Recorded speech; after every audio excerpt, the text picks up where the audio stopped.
All right, so got the Trainmaster back, or Katie got the Trainmaster back. So if you guys, if any of you guys who subscribe to Katie's channel are also subscribed to my channel, you guys know that I did a Blue Nami conversion on this Trainmaster. This, to be more specific, this is an MTH Premier Southern Pacific Trainmaster. Very much styled like the Lionel post-war MPC era Trainmasters. Externally, internally, it's all modern.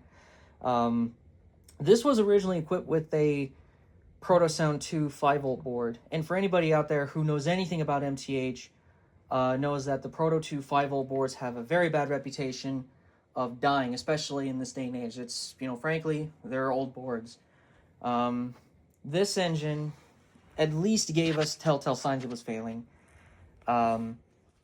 I thought about doing a PS3 conversion to it, but I was like, no.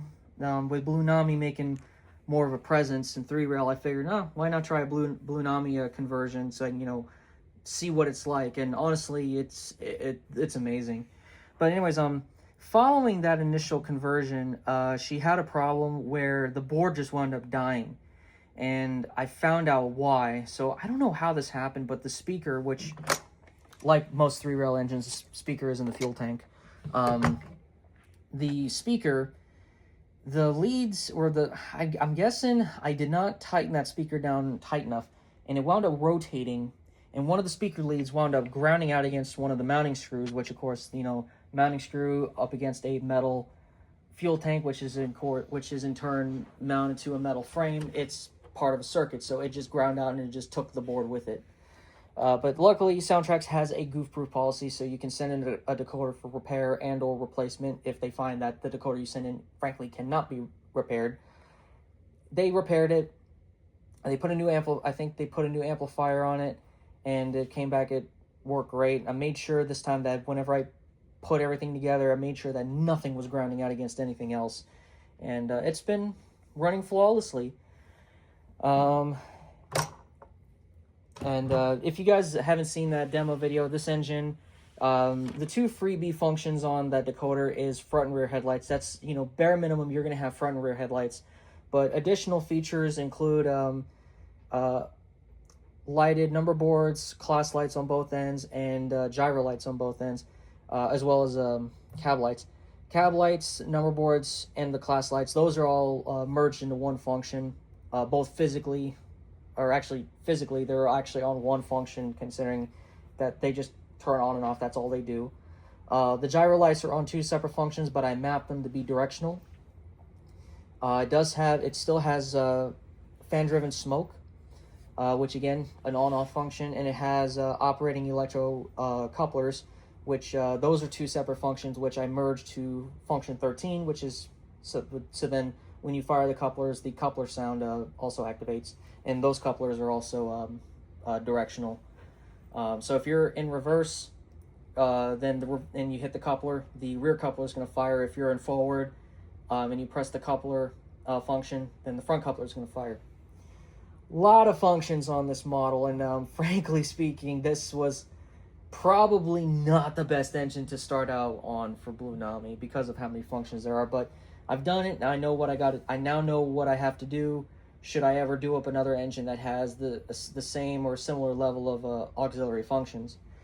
This engine here is actually going to be the next victim for Blue Nami. This is also an MTH engine. It's also part of the Premier line, but it is actually older than the Trainmaster. This is actually from the Proto 1 or QSI era, so you cannot run this engine via DCS unless you're running it off of the variable channel. This is going to get a Blue Nami decoder. I have all the parts minus the decoder and the current keeper. Those are the only parts that Katie's going to have to order, so then I can do the install. But this engine's going to actually be much easier because it doesn't have a smoke unit. The only lights it has is a cab light and front and rear headlights. I don't think the number board's light on this engine. I'll have to check for that. But and then of course, it has electro couplers, which I will use these existing electro couplers. I'll just tune the voltage on the buck converter to accommodate the voltage they need in order to fire. The only concern I have is, well, it's two aspects, but it's kind of merged into one. It's space. So with the Trainmaster, as you can see in the comparison of the width of the car bodies, the Trainmaster is much wider, but also too, it is a much longer locomotive. So I am a little concerned with space. I'm definitely going to have to figure out how to do this, and there's a likely chance I may have to mount the board sideways rather than flat like most Blue Nami conversions. But other than that, I think this engine will go just fine. I'm very excited to do another Blue Nami conversion. I was initially against Blue Nami entering the 3-rail arena because I grew up with Lionel's TMCC system, then the Legacy system, and MTH's DCS. Those were the staples for 3-rail, and now we're having what is actually a 2-rail DCC system coming into the 3-rail market. I'm like, no, that's illegal. But now that I've seen a lot of videos of people doing Blue Nami conversions, and now that I've actually done one myself, oh boy, is it a game changer. It actually gives you the ability to make engines sound and run more realistic. You can do so much with Blue Nami. It just it does come down to you got to know what you're doing. So for Blue Nami, this is the next engine that's up on the list. Katie also has another engine coming in, but at the time that this is being filmed, we have yet to pick it up, and that engine is her own MTH Premier GS4 number 4449, and it is the older QSI GS4. It's actually the first Premier GS4 that MTH ever did. Protosound 1. Yeah, it's a Protosound 1 QSI era. And that's actually an engine where I don't want to do a